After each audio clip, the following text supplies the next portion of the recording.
Hi, folks. Welcome back to another EDGEy conversation. It's Zoe here with the EDGE staff. I am so excited. This is the first interview that I'm filming in the new year in 2023, and we get to chat with the folks at Soul Space in Ottawa. This is a project that I only heard about quite recently and is near and dear to my heart as a social worker on hiatus. So I'm really excited for this team to tell you about the phenomenal work that they have put their energy, their time, their love, their effort behind over the last few years, and have the opportunity to explore how that's come to be and what it might mean for their future, but also for the future of frontline workers in Ottawa. So with that said, I'm going to turn it over to Danielle to start us off with some introductions. Hi, my name is Danielle, and I'm the co-founder and program coordinator at Soul Space in Ottawa. And I'll hand it over to Lynn. Hi, my name's Lynn, and I am the chair of the steering committee. And I also offer programming during retreats, and that usually consists of mindful self-compassion based meditation. I'll pass it to Alex.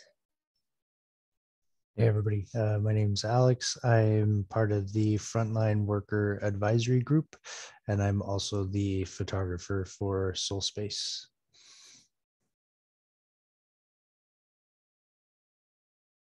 I'll pass it to Paul.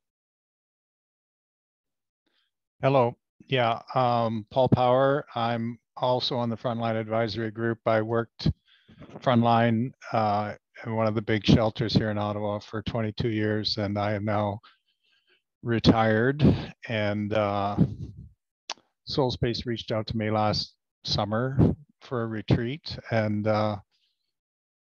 yeah, so I've become involved, and they brought me on, and so I'm hoping to help in any way I can. And I will turn it over to Glynis.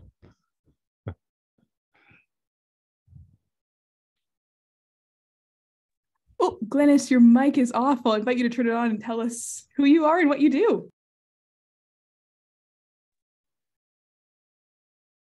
I'm Glynis Hughes. I'm a member of the steering committee, of which Lynn is the chair. And I would say that our job as the steering committee is just to try and to make sure that Soul Space has the resources it needs to do its work, to meet the needs that are there.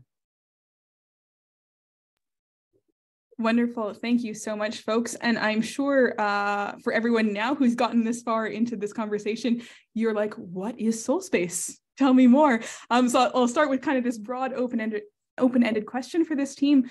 What is Soul Space? What do you folks do?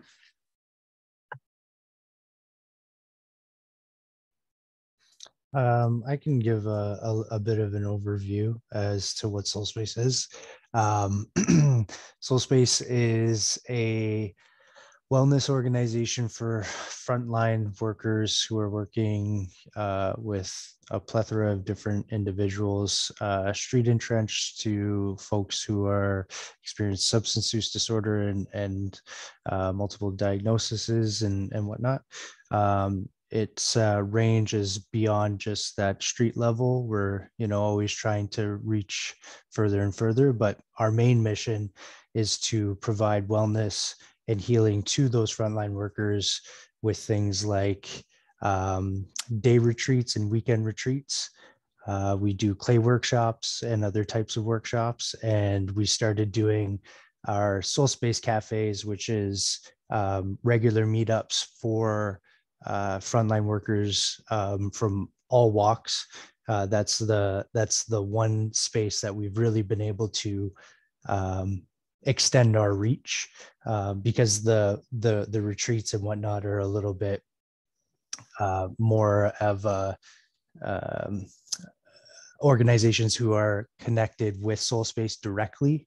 Not everybody is connected just yet. So Soul Space is always looking to extend its hand to anybody who's interested in seeing what we can do. But as a general overview, yeah, it's retreats, clay workshops, cafes, meetups, that kind of stuff.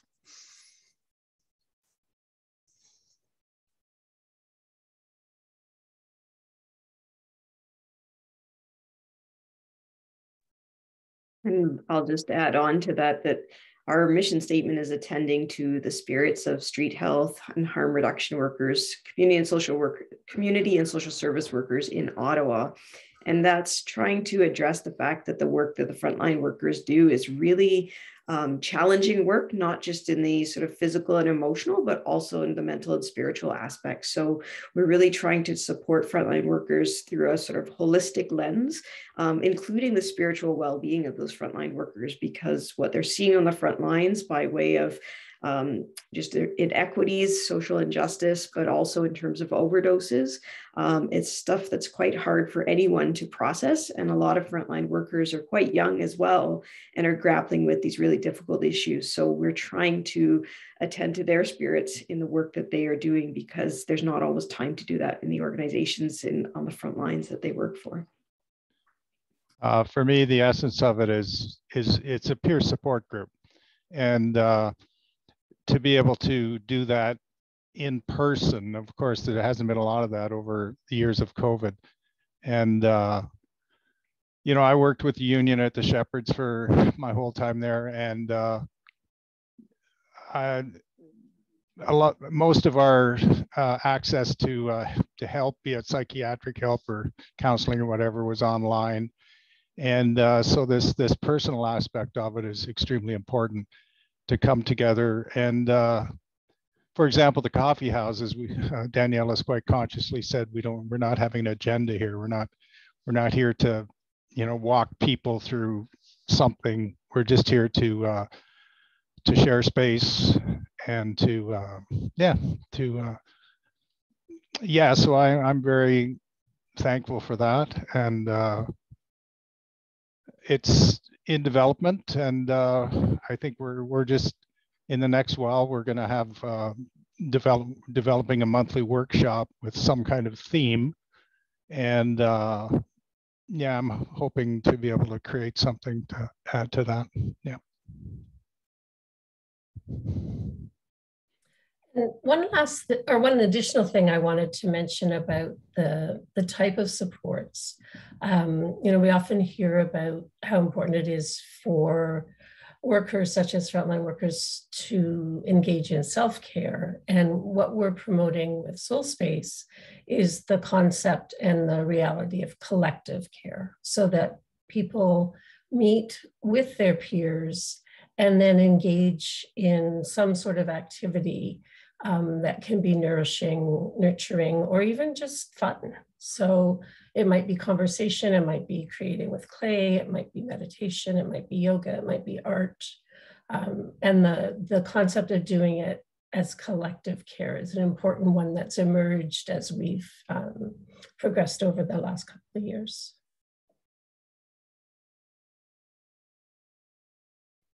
Yeah, thank you so much for naming some of these different parts that you folks are doing. And it's fascinating to hear the absolute breadth of work that you're undertaking. Because I think like you're naming all these individual pieces that are actually quite far reaching. So I'm like, as is often the case when I try and facilitate these conversations, I'm like, I have a plan, but I now have like 30 new questions that I want to know the answers to.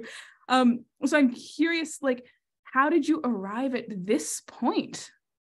What has been some of the stuff that's gone on in the background to get you to this like really beautiful, nourishing place that is oriented around collective care, around spiritual well-being, about being present for our frontline workers who are doing some really grueling day in and day out work, particularly through the pandemic?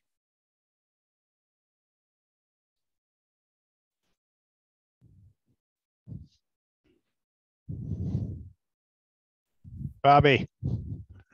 Hi guys, I made it. I'm sorry. Speak up. I'm sorry. Can you hear me?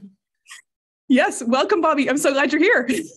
I'm sorry to jump in and interrupt and be late, but it's good to see you guys. No such thing. I'm so glad you're here. You might be put on the spot, in fact, by your team. This question of how did we arrive at this moment for Soul Space? How did we get here? How did we get here? Wow. Gee, Danielle, you're usually the best one at answering that one. How we got here. Well, I know for me, how I got here, it was seeing one thing and feeling another. And I guess that's the easiest way to put that and make it real simple. So what I was seeing wasn't going with what I was feeling. And I knew something had to change. And coming from where I came from, I knew, or I had learned recently, to find balance, that there was three sides to every human. And part of that was spiritual. And for me, it was very important to find that support. And because of the work I was doing, it's so unique. We're working with the most vulnerable people that you can imagine, I mean, that have been falling through the cracks for years and approached by so many different people. And from my experience, I knew how important it was to come and speak with those people and be with those people from a really genuine place. And in order for me to find that genuine place, I needed to be in balance. And a big part of my balance came from spirituality. So when I realized that was lacking in the workplace, everywhere I went, pretty well, it felt like, I started to talk to folks. And Danielle, I spoke to, and she said, I think you're right. I don't hear that often, but we spoke to others, and it went from there. It was a lot of folks felt that was right. Yeah. How was that? Was that okay? To add to that, I myself, I was I was and am a frontline worker. I was working at a supervised consumption site right in the heart of Ottawa, at one of the busiest sites and the only 24-hour non-closure sites in Canada. I actually joined Soul Space on a retreat. It was a weekend retreat. I think it might have been the second retreat that they had ever put on, second or third. And walking away from that retreat, I didn't realize it, but my whole life was about to change. It was very monumental for me. Not to say that, every retreat is as monumental for every individual. It is definitely relaxing. Every retreat is relaxing. But I attended this retreat and made such a connection with Danielle and Bobby and everybody else that I needed to do something. And I think one of the beautiful things about Soul Space and how we got to where we got to now is this beautiful amalgamation of people with lived experience and that frontline work experience, and then folks who just want to support. And want to give of themselves to support. And it's this really beautiful unity of just people from all walks of life with all different skills who have come together to create an organization to support folks who are doing some of the hardest work that you could imagine. It was talked about in the news, but when you really see it, it changes the perspective. So in my opinion, it was this beautiful, just like path that Danielle and Bobby took on with people by their side, like Lynn and Glennis, that ended up captivating some folks like myself and Paul, who was in the same light, right? He was frontline working and whatnot. And now he's part of the Frontline Worker Advisory Group. It's just this beautiful unity of people making good things happen. For myself, I knew the last 3 years I was working, or three, maybe a little longer than that. That was mostly through COVID, that I wasn't doing well. I wasn't enjoying work as much as I did, sort of thing. But I really had no sense of, I had no sense of how badly I was doing. And I think, I don't know how other people feel, but I felt it was kind of my task to deal with it and try to find balance in myself. But obviously in this peer support group where you can sit in community and as Lynn expressed it well, you sit in community and share and do activities together, and yeah, it's great. It's great. peer support. Wow, thanks for that, Bobby, Alex, and Paul. Really important things. And I think you've sort of alluded to it, but I'll maybe more explicitly ask the question now. Like, what has been the most surprising part of this journey for you? The most surprising part of the work that you have found with Soul Space?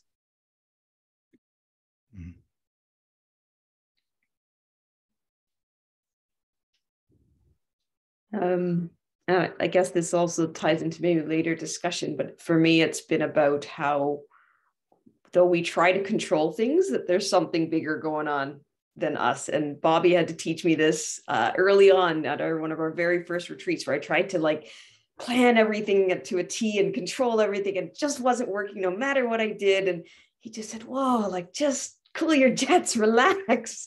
And I was like, I can't. It's gotta all be done and planned. And then when I sort of took my foot off the gas and just let things slide into place, they all did in, better than I could have planned. And we've repeated that process, I don't know, Bobby, 10 times over, of me calling Bobby in a panic saying, it's not going to work. I don't know what's going wrong.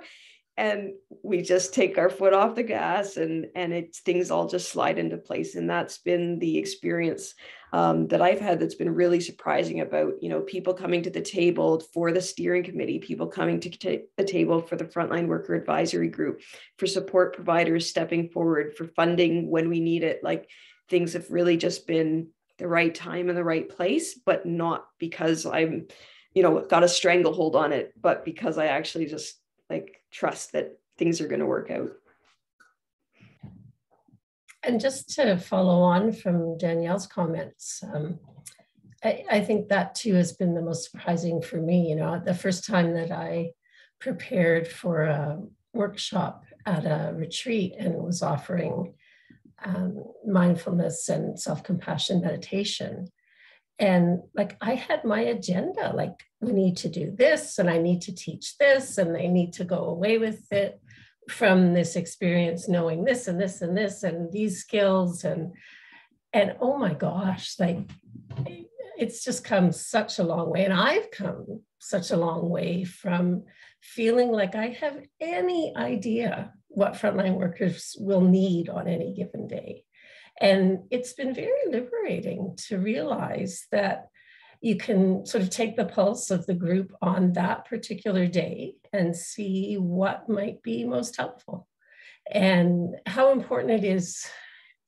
And, coming from my background of medicine, whenever you give some sort of presentation, it's always about what are the takeaways? What are the take homes? What are the pearls of wisdom? And in this case with Soul Space, it's not about any of that. There may be side benefits, there may be, but the most important is the experience at the time and meeting the participants where they're at and with what they need most that day. So that's been the most surprising and the biggest learning for me, for sure.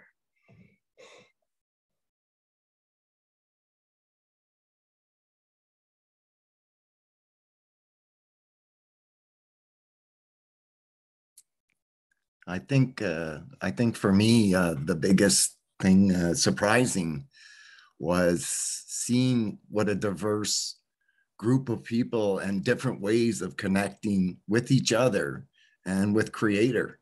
I have my ways that I thought were the ways, and I see all these folks with so many creative ways of making that connection. So for me, that's where my growth came from, was to be a part of that, to experience that, the diversity in that. And I think, for me, that was the surprising part.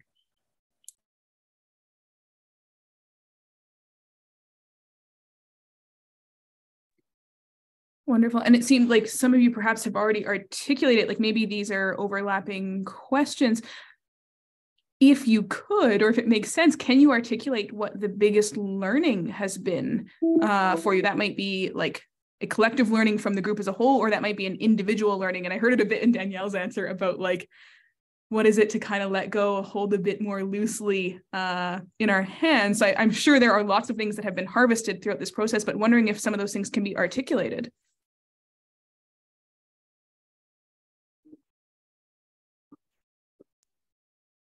I can try because I know that's a tough question. Did I cut you off, Alex? Were you going to go for it? You go ahead. I got my No, point. bro. If you're going to go for that one, you do that one. Yeah. No, go. So we when we had first started the cafes, I think we all had, Bobby's really good at like reeling people in, which is great, and like helping to ground. I think Bobby's superpower is grounding techniques. And anyways, so at one point when the cafe started, the first cafe, I think we only had 2, maybe 3 people attend that weren't part of Soul Space. And I think this goes along the lines of what Danielle was saying, you know, that grasp that you want to control everything. And for me, it was, I want this to be a smash hit and I want everybody to want this. Right. And of course, things that are offered take time. You have to build trust with people. They're not just going to show up to your thing because it exists. You know, they need to test the waters. They need to hear about it, you know. And so like in that process of letting go of that idea that we need to have it a certain way or it's a failure, I think for me was the biggest learning, that things can just naturally happen. And unfortunately, I wasn't able to attend the last cafe, but I heard stories that it was the best one yet. So we're getting there, even though that first one that, you know, I walked away and I had a conversation with Bobby. I was like, you know, I was really hoping at least 20 people.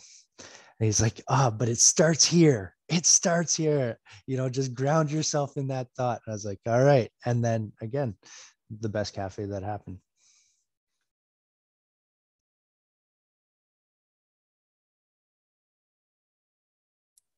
That was good, Alex. That was good. Yeah. Am I on? Can you hear me?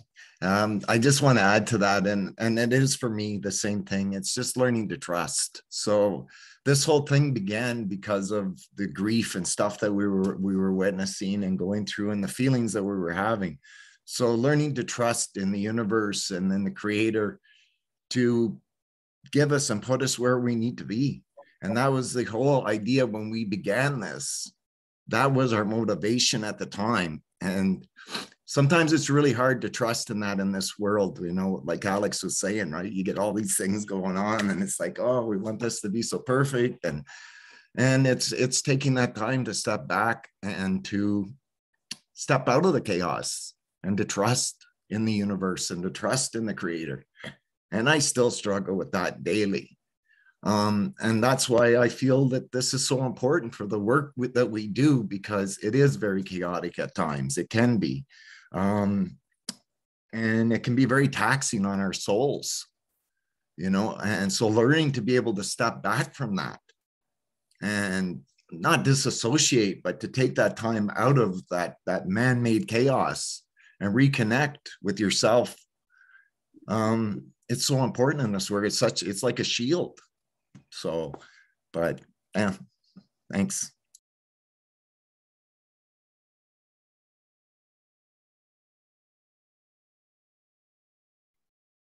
Yeah, and Glennis, I'll come to you next.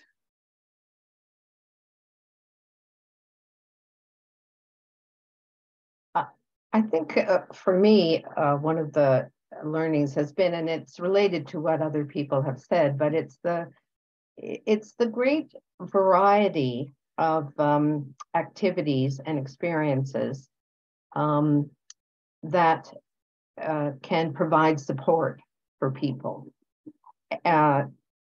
You know, people need something.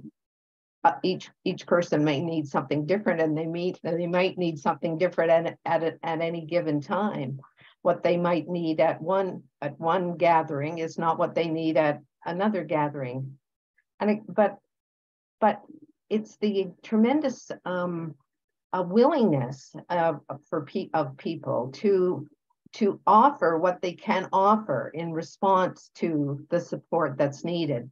whether it's frontline workers supporting each other, or if it's people like the providers who can lead a yoga class or do mindfulness or pottery, which is a very popular activity, lead pottery.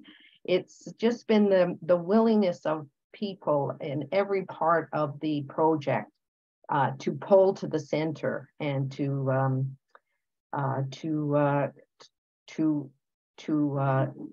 work together to provide the support that's needed.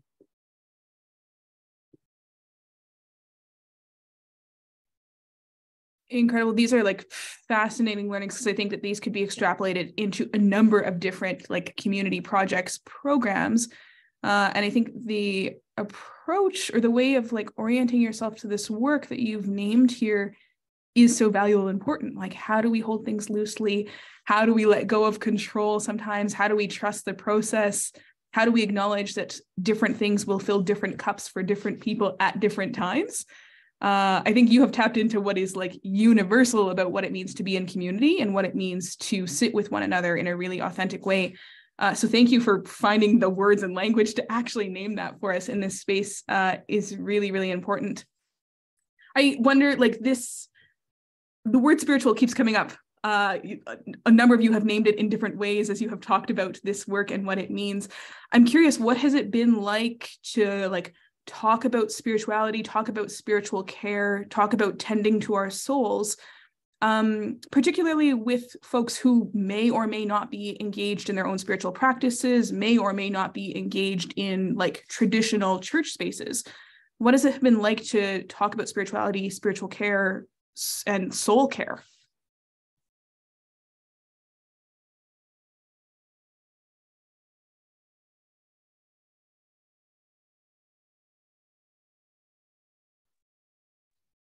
Well, okay, I'm sorry, I may have interrupted somebody.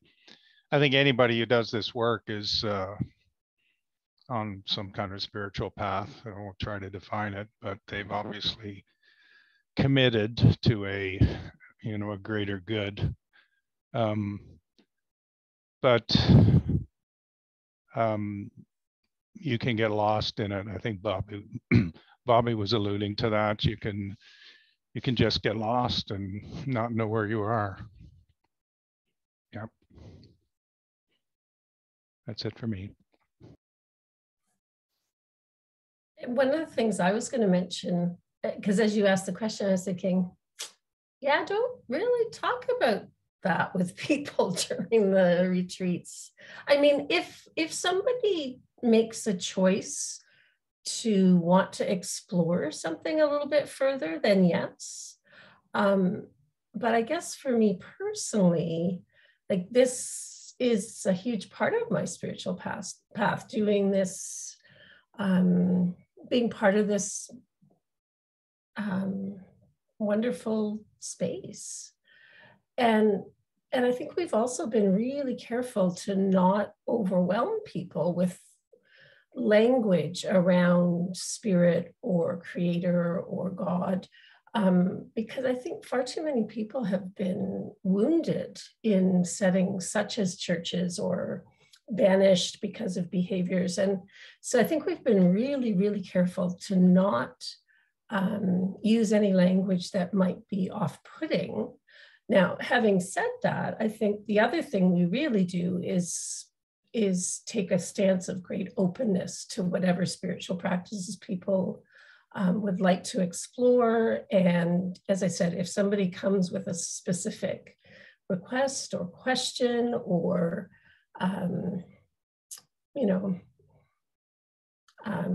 uncertainty, then there's always somebody who would be happy to listen. But I would say that during the retreats, in my experience, it's a spiritual experience, but there's not a lot of talking about spiritual care. Yeah, so I, as someone who attended the retreat, and as someone who does not identify as someone who has faith in any secular way, I can say that the work that I did as a frontline worker, as Paul did, as Bobby did, that work takes a lot from you. There's this incredible image that I can picture in my mind of a person who is giving a piece to someone, as that person is, filling each little piece of them. And at the end of it, they're missing tons of pieces of themselves. And I think the work that I was doing, although extremely important, you say rewarding, but that's a tough term to say. It is an experience, and to be able to support individuals in the ways that we did, and the ways that it's amazing. But I feel like my spirit was broken, and it was when Soul Space entered my life that spirit, I guess, started to heal. It was in the beginning stages. So yeah, it wasn't very much talked about, but the work just naturally sits in this kind of spiritual, like Lynn was saying, space. It's quite interesting.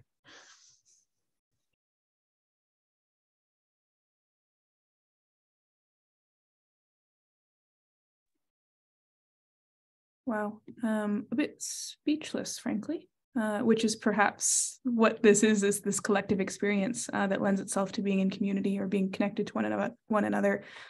It feels almost like, I don't know, a bit disjointed. I'm like, how do I transition us after this beautiful place of like, this is the experience, this is what it is to be together, what it is to be present. So I'm like, there's this now kind of big sort of looming question of like, what's next? Knowing that you could hold this like tender, caring, authentic place probably in perpetuity as folks continuing to engage frontline work. But I'll put it out there anyways, like, where do you folks see some of your next steps being? What are you hopeful for? Or what do you look forward to with a lot of energy or a lot of passion as you move forward in this work? Sorry, I'm not sure how to do the hand up thing. All it says here is unmute me, so I'm not sure how to do it. Anyway, just to touch on what these guys said, and it was beautiful. I agree with what everybody said. Something I noticed going through this as somebody who was once a client is you can tell when somebody is in touch with their spiritual side. There's a feeling you get. So I first experienced that as a client, and then I met an amazing harm reduction worker, and then I was sold, and I wanted to emulate this person. And so for me, I think that's what strikes up the conversation is when you set that example. And so where would I like to see in the future? And is more of us setting that example, because it's such an important profession in my mind, that I would like to see many, many more of us out there doing this and supported so that we're able to do this for others. And I would like to see it spread just like coronavirus. Yeah. Oh, I'll unmute there. That's me. And I think for me, while I echo what Bobby says in terms of like, love to see this spread, I think what really hit home for me when a number of us, in fact, all of us on the call here today, were at the memorials downtown at the shelter on Friday. And, it was because there were so many losses in the community over the fall, and they weren't able to gather to memorialize those folks, that they held a single memorial, 2 memorials for 21 individuals who had passed since September. And as Bobby says, I hope this doesn't set a precedent in terms of the notion of a mass memorial. But at the same time, I think it hit home for me that just simply being present was what we are as Soul Space. It's that, it's not that we needed to say the right thing or do the right thing at the right time. We try to do that in our actions and our activities. But just for the frontline workers to know that there's a community of people who are there to support them, and that they're not alone in the really painful, heartfelt work that they are doing. So, you know, whether we spread, whether we grow, whether we have 20 people in an event or not, it's the people that we do touch and those few moments that we can, that to me, I'm like, well, that's the mission. That's what we're trying to do, is to walk with others in this spirit journey.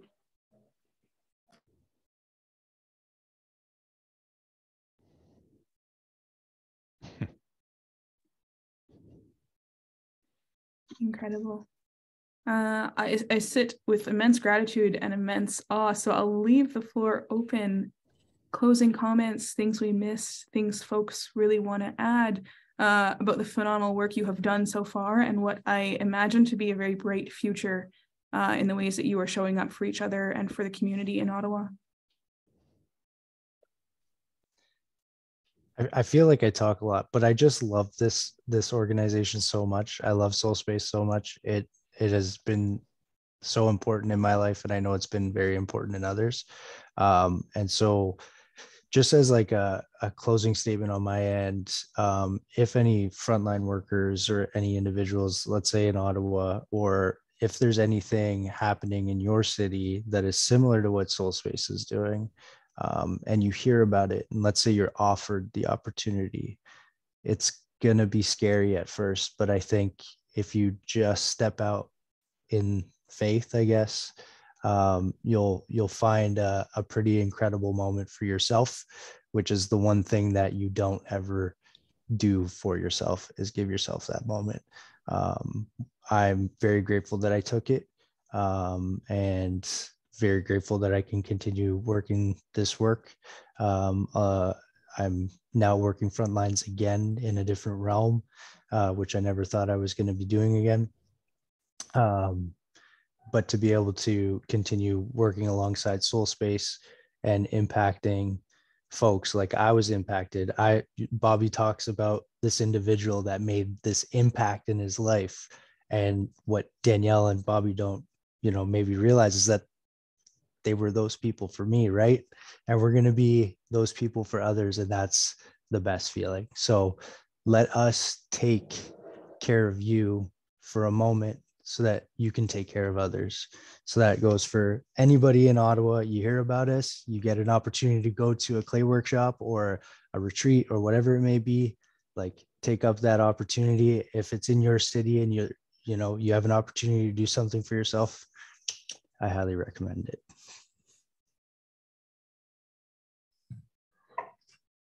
And I had a lovely experience on the 10th of December. We had an event at Hintonburg Pottery, sort of an open house and a thank you for frontline workers. And Alex had a display of his photography.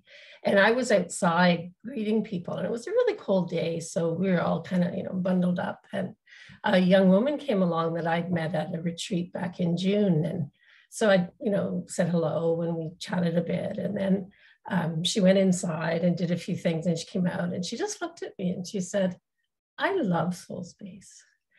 And it took me back. Like it was so validating. And so I think that notion of one person at a time, make an impact, make an impression, as Alex said, and then see where it goes. Although I have to say secretly, because often people also say, will ask, and especially on that day was, well, where is Soul Space? Where is your space? So my dream is to actually have a physical space.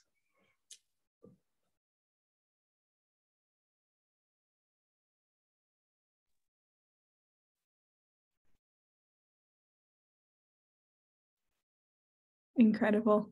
I'm so excited for you folks. I'm excited. My social work self is like, maybe. I'm like, I've got to get to Ottawa.